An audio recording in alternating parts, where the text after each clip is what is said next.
தன்னை மறந்து மண்ணில் விழுந்து இளமை மலரின் மீது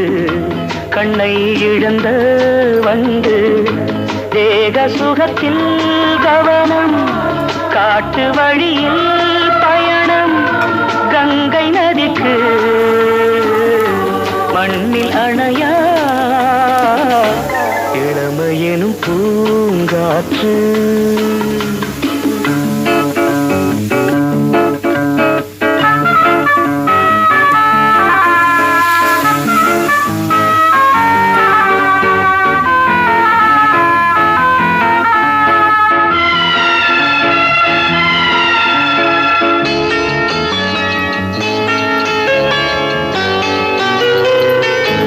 அங்கம் முழுதும் பொங்கும் இளமை